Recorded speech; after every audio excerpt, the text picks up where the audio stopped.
পূর্ণিমা নামটা শুনেই চোখে ভেসে ওঠে ৯০ দশকের শেষের দিকে রূপালী পর্দার সেই জনপ্রিয় অভিনেত্রী পূর্ণিমার কথা। এ প্রজন্মের অনেকের কাছে তিনি ছোটবেলার ক্রাশ। পূর্ণিমাকে দেখলেই অনেকেই বলেন সময় যেন তার জন্য থেমে আছে। ৯০ দশকের শেষ প্রান্তে রঙিন পর্দায় যাত্রা শুরু করেছিলেন তিনি, আর তখন থেকে আজ অবধি প্রায় ২.৫ যুগ ধরে দর্শকের মন জয় করে চলেছেন এই লাস্যময়ী অভিনেত্রী। তাই তিনি তকমা পেয়েছেন দুই প্রজন্মের নায়িকা হিসেবে। বহু বছর ধরে সিনেমায় কাজ করলেও পূর্ণিমার আগের চেহারা আর এখনকার চেহারার মাঝে তেমন কোনো পার্থক্য নেই, যেন চিরসবুজ চিরচেনা রূপসী।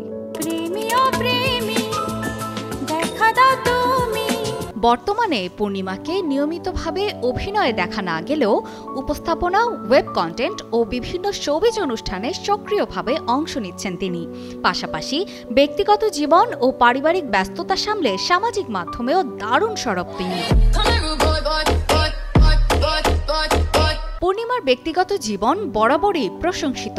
নানা বিতর্কের বাইরে থেকে বরং নিজেকে পরিপাটি ও মর্যাদাপূর্ণভাবে উপস্থাপন করে চলেছেন।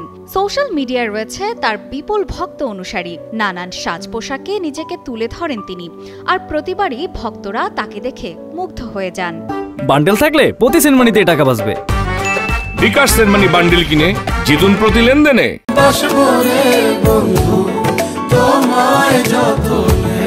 সম্প্রতি এক সাদামাটা সাজে পূর্ণিমার কিছু নতুন ছবি ভাইরাল হয়েছে, যেখানে তিনি পরেছেন হালকা নীল সালোয়ার আর সাদা ওড়না।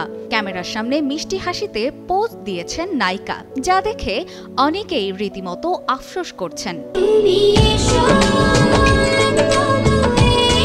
একজন নেটিজেন মন্তব্য করেছেন, ছোট থেকে দেখে আসছি আপনাকে, একই রকম, আমরা বুড়ো হয়ে যাচ্ছি, আপনি সেই বয়সেই পড়ে আছেন। একইভাবে আরেকজন মন্তব্য করেছেন, ছোটবেলার ক্রাশ, এখনো কত সুন্দর আপনি।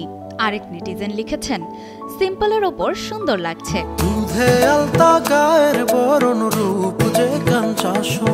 নায়িকা পূর্ণিমা ২০০৩ সালে মনের মাঝে তুমি ছবিতে অভিনয় করে ব্যাপক জনপ্রিয়তা পান।